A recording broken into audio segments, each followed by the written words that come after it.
ஒருத்தர் தன்னோட ஜேர்னியை சைல்டு ஆர்டிஸ்ட்டாக ஸ்டார்ட் பண்ணி அதுக்கப்புறம் ஹீரோ, இளைய தளபதி, தளபதி, இப்போ சிஎம். இந்த ஜேர்னியை வேணால் நமக்கு சொல்கிறதுக்கு ஈஸியாக இருக்குது. ஆனால் இதில் நிறைய ஸ்ட்ரகிள்ஸ் இருக்குது.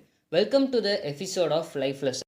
1984 ஒரு சின்ன பையன் கேமரா முன்னாடி நின்னான். அந்த பையனுக்கு தெரியாது இந்த ஜேர்னி அவ்வளோ ஈஸி இல்லைன்னு.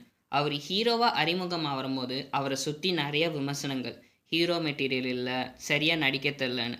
ஆனால் அவர் இந்த விமர்சனங்களுக்கெல்லாம் எதுவுமே பதில் சொல்ல. அவர் ஒரு விஷயத்தை மட்டும் பிலீவ் பண்ணார், முன்னாடி போகணும்னு.